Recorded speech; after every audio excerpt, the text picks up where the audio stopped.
జైశాలి గారి దగ్గర బైబిల్ ఈ తరములో నేర్చుకున్నాడు ప్రతి ఒక్కడు. ఈ వేదిక మీద ఉన్న వాళ్ళందరూ చెప్పండి, మీరు నేర్చుకోలేదా? ఆయన దగ్గర నేర్చుకొని, ఆయన దగ్గర జ్ఞానం నేర్చుకొని, ఆయన దగ్గర నుండి పక్కకి వెళ్ళిపోయి ఎక్కడ పడితే సంఘాలు పెట్టి ఎక్కడ పడితే వెళ్ళిపోవడానికి కుదరదు.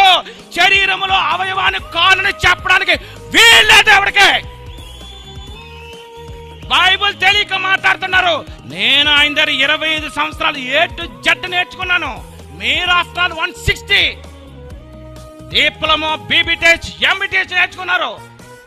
ఆయనతో కలిసి జీవించి ఆయన మాట్లాడిన ప్రతి మాట పట్టి ఈరోజు మీకు చెప్తున్నాను, ఎవడిబడితాడు పక్కకి వెళ్ళిపోవడానికి కుదరదు. ఇది నా చెయ్యేమో ఇలా వెళ్ళిపోతానంటే ఎలాగంటది?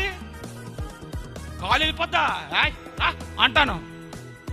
ఆయన వెళ్ళిపోయిందంటే అర్థం ఏంటన్నమాట, ఎవడో లారీతో గుద్దేశాడు, ఆడే సైతన్ గాడు. అందుకే ముందే అన్నాను, జైశాలి గారికి బైబిల్ తెలుసని. ఎంతవరకు నేనెందుకు జైశాలి గారి దగ్గర ఉన్నాను తెలుసా? ఈ సంగతి తెలిసి లేకపోతే నేను కూడా అల్లుడిగా ఆయనకి టోపీ వేద్దును. టోపీ వేయడానికి కుదరదు, పైన పెట్టుకోవాలా. అర్థమైందా? బైబిల్ ఓపెన్ యూనివర్సిటీకి చెప్తున్నాను నేను, ఎవడి కాడు పక్కకు పోవడానికి వీల్లేదు. పోవాలనుకుంటా ఇది తప్పని నిరూపించి పో,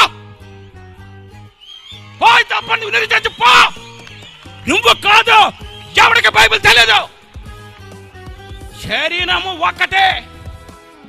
దేవుడు ఏమన్నాడు తెలుసా? తీ బైబిల్ తీ. 2 కొరింథీ 6:18. 2 కొరింథీ 6:18 చేయండి. మనము, నేను కాదు, నేనేటి నేను సింగల్కి వెళ్ళిపోతున్నా, ఆయనకాల దేవుడు వచ్చేస్తాడా? వారా జాన్సన్ అంటాడు. ఏంటి నువ్వు అక్కడ వెళ్ళిపోతావా? ఎక్కడికి వెళ్తావు? అపోస్తలులే శరీరములో ఒక అవయవాలుగా ఉంటే, ఆ అవయవాలలో జైశాలి పీడి సుందరరావు గారు కనెక్ట్ అయితే, ఆ వెనక బైబిల్ ఓపెన్ అంతా కనెక్ట్ అయిపోతే నువ్వు ఎటు వెళ్ళిపోతావా? అందుకే దేవుడు ఏమన్నాడు తెలుసా?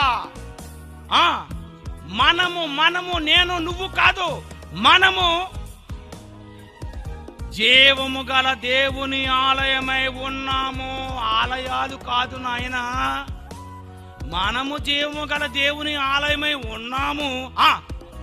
అందుకు నువ్వు ఆలయముగా, అందరూ ఒకటే, అందరూ సమానమే, క్రైస్తవులంతా రండి, ప్రపంచ క్రైస్తవులారా ఏకం కండి అని చెప్పినది